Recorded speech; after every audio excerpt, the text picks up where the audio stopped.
శీలావంతులు నీళ్లపాలయ్యేరు, వర్ణాధిక్యం గల బ్రాహ్మణులు అమంగళమైపోయేరు, అనేక గండాలు కలిగేను. కులాచారములు అడుగంటేను, ఆచారము మందుకైనను మిగలదు. పాదరక్షలతో భోజనాదికాలు చేసేరు, న్యాయము అణగిపోయేను, అన్యాయము ప్రబలిపోయేను. నా మాట నమ్మనివారు, మూర్ఖమున ప్రవర్తించువారు ఇడుముల పాలయ్యేరు. ధాతనామ సంవత్సరాన అనగా 1997వ సంవత్సరం ధరణిలో క్షోభ జనయించేను. ఇతర దేశములన్నీయు ఎడతెగని కష్టముల పాలయ్యేను, బహుప్రళయములచే పాడయ్యేను.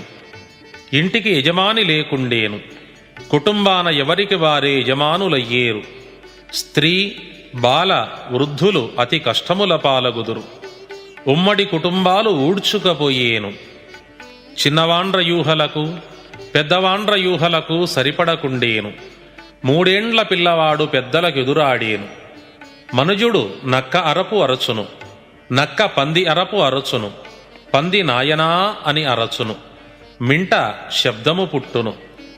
జనులకు ముఖమునందు పుండ్లు, అరచేతిలో పుండ్లు, మోకాలిలో మంటలు పుట్టి పిక్కలు వాచి నడువలేక అరచి చచ్చేరు. ఉప్పుగుండూరులో ఊరి చెరువు క్రింద ఉత్పాతములు పుట్టేను, ఉత్తమ వైశ్యులు తుదకు నష్టమయ్యేరు. జలప్రవాహమున 14 పట్టణంబులు పాడయ్యేను. నా రాకకు ముందు మీకు ఇదే నిదర్శనము. 4 వర్ణముల వారు న్యాయము తప్పి నడచెదరు. దేశమందున మసిపాత మాడ అమ్మేరు, అనగా మసిగుడ్డ వంటి వస్త్రాలు కూడా అతి ఖరీదుగా అమ్మబడును అని భావము. ధాతనామ సంవత్సరం అనగా 1997వ సంవత్సరంలో మాఘ శుద్ధ బుధవారం అనగా ఫిబ్రవరి నెలలో 18 పట్నాలు కొల్లగొట్టబడేను. గుణవంతులు కొందరు రాచపాలెం రచ్చబండ వద్ద ఆశపోతుల గొంతు కోసేరు. కోట దూపాటి యందు కోడి 3 మాటలాడేను. మధుర మీనాక్షమ్మ మనుజులతో మాటలాడేను. అద్దంకి నాంచారమ్మ ముందుగా మాటలాడేను. అందున కొందరు నష్టమయ్యేరు. మహానంది మరుగున మహిమలు పుట్టేను. నా రాకకు ముందుగా ఒక నిదానము చెప్పెదను వినుడు. నా మఠము నవరత్న మంటపములతో 12 ఆమడ పట్నమయ్యేను. 2వ కైలాసమా అన్నట్లుండేను. పట్టపగలు ఆకాశము నుండి పిడుగులు పడి అగ్నివర్షము కురిసేను. అందున కొందరు నశించేరు. కావేరీ తీరాన స్త్రీలకు 7 పుట్ల గాజుపూసలు తీసేరు. జొన్నవాడ కామాక్షమ్మ పాపులను విచారించేను. కుంభకోణం గుడి కూలిపోయేను. ఇదియే మీకు గుర్తు. కంచికి పడమరగా గాండ్లవాని ఇంట కామధేనువు పుట్టును. కంభం చెరువులో బంగారము తీసి కందిమల్లాయపల్లెకు తెత్తురు. కాళహస్తీశ్వరుడు కళలన్నీయూ పోగొట్టుకుని కందిమల్లాయపల్లెకు చేరేను. కామాక్షమ్మ కన్నుల వెంట జలజలా నీరు కారేను. నా భక్తులైన వారు రక్షించబడేరు. పల్నాటి సీమలో ధనము గలిగిన వారు మదముచే కొట్టుక చచ్చేరు. బ్రాహ్మణులకు పీటలు, మాలలకు మంచాలు మారేను. విప్రుల ఇంట 2 చొప్పున విధవలుండేరు. పురోహితులు లేని కార్యములు జరిగేను. బ్రాహ్మణులు బానిస వృత్తి చేసేరు. విక్రమనామ సంవత్సరాన అనగా 2001వ సంవత్సరంలో నేను వీరభోగ వసంతరాయులుగా వచ్చి ఇంద్రకీలాద్రిపైన మహర్షులను కలిసేను. పుణ్యాత్ములకు నా దర్శనం కలిగేను. కాశీదేశములో కలహాలు కలిగేను. వావి వరుసలు లేకుండా నరులకు మోహాలు పుట్టును. కులగోత్రములు జాతినీతులు లేకుండా పెండ్లిండ్లు జరిగేను. పాతాళగంగలో నీరింకిపోయేను. భూమిపై మంటలు పుట్టేను. 120 చిన్న పెద్ద తిరుపతులు పాడయ్యేను. భూమిలో దుష్ట సంహారము జరిగేను. ఆకాశవాణి, అన్నపూర్ణాదేవి, పొదిల నిమ్మవ్వ, శ్రీశైల భ్రమరాంబలు కనకదుర్గకు హారతులిచ్చేరు. పడమటి దేశం స్త్రీల పెత్తనంలో నడిచేను. అహోబిలంలో ఉక్కు స్తంభానికి జాజిపూలు పూసేను.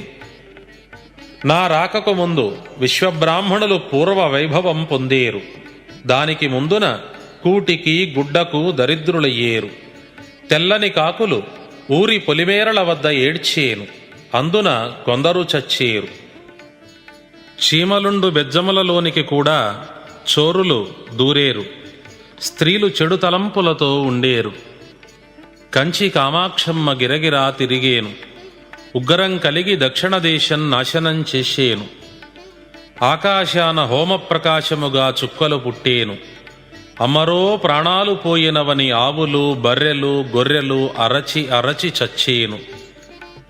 ఆకాశాన ధ్వని పుట్టి అందున కొందరు మడసేరు. నక్కలు జాము జామునకు తప్పక కూసేను. పట్టపగలు గ్రామాదులలో సంచరించేను. రాత్రింబగళ్ళు కాకులు గ్రద్దలు గుంపులుగా కూడి అరచేను. జలములో చేపలు మొదలు అన్ని ప్రాణులు చావుకు దగ్గరయ్యేను. శ్రీశైల శిఖరాన నిప్పులు రాలేను. తేజమే తేజమే అని శక్తి పుట్టేను. అగ్నిహోత్రుడు విస్తారమయ్యేను. శ్రీశైలము నుండి జలప్రళయం పుట్టేను. కొండవీటికి ఉత్తరాన రాతి గరుడ స్తంభం విరిగిపడేను. బిళం కామాక్షమ్మ రక్తం కక్కేను. గాలివానల చేత శ్రీశైలానికి దక్షిణాన గుండ్లు దొర్లేను. రక్తవర్షం కురిసేను. బండలు పగిలి ఆకాశాన కాకుల వలె ఎగిరేను. రాతి బండలు చీము కార్చేను. మస్టు ఆరని బిడ్డలు మాటలాడేరు. ఘణఘణాం అని 10 గంటలు వినిపించేను. కృష్ణానది మధ్యన బంగారు తీరు కనిపించేను. అది చూచిన వారికి కన్నులు పోయేను. శ్రీశైల భ్రమరాంబ గర్భాలయాన ఒక మొసలి జ్వరబడేను. దానికి 2 తలలుండేను. అది 3 దినాలు ఉండి మేకపోతులా అరచి అమ్మవారిలో ఐక్యమయ్యేను. అప్పుడు శ్రీశైల మల్లికార్జునుని కనుల వెంట నీరు కారేను. ఎదుట ఉన్న నందీశ్వరుడు కటకటాయని శబ్దము చేసేను. శివ వైష్ణవ దేవళంబులలో రక్తంబు ప్రవహించేను. ఆకాశము నుండి 2 బంగారు హంసలు వచ్చి పల్లెల పట్నాల వెంట తిరిగేను. వానిని పట్టబోయిన వారికి కన్నులు పోయేను. కన్నుల యందు మల్లెలు పడేను. కొండల యందు వింత వింత ధ్వనులు పుట్టేను. అందున కొందరు పోయేరు. ఊరూర ఒక శక్తి పుట్టి రాత్రివేళ మేకపోతులా అరచేను. విని కొందరు చచ్చేరు. తిరుపతికి పోవు మార్గాలు కట్టుపడేని. భూమి నెత్తురుచే తడసేను. బనగాను పల్లెలో కాలజ్ఞాన పాతరపైని చింత చెట్టుకు చేమంతి పూలు పూసేను. విజయవాడ కనకదుర్గాంబ కొండలో కలకలంబులు పుట్టేను. దుర్గాంబ నిలుచుటకు తావులేక కందిమల్లాయ పల్లెకు చేరేను. 5 ఏండ్ల బాలుడు భవిష్యత్తు చెప్పేను. కాశీ దేశాన పంచరంగుల చుక్కలు కనిపించేను. విశ్వకర్మ ప్రభావము విస్తరించి వింత వింతలు అనేకము జరిగేను. విక్రమనామ సంవత్సరాన అనగా 2001వ సంవత్సరంలో ప్రపంచమంతయు భీభత్సంబై ధనవంతులు దరిద్రులయ్యేరు. గుట్టమిట్ట సమానమయ్యేను. కర్నూలుకు ఉత్తరాన ఒక శివాలయాన వేప చెట్టు పుట్టేను.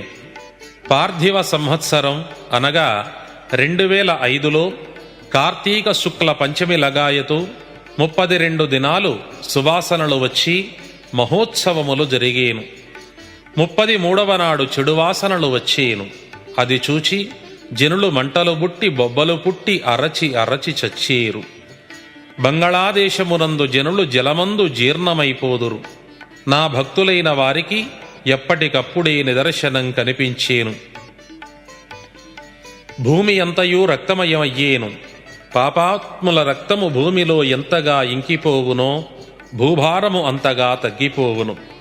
సీమలోనికి చోరులు దూరి స్త్రీలకు గర్భస్రావాలు చేసేరు. క్షత్రియుకులము నాశనమయ్యేను. నన్ను నమ్మిన వారికి, నన్ను నిత్యము పూజించిన వారికి నా రక్షణ నిరంతరము కలుగును. ఇంకనూ కొన్ని విచిత్రములు జరిగేను, ఆలకించండి.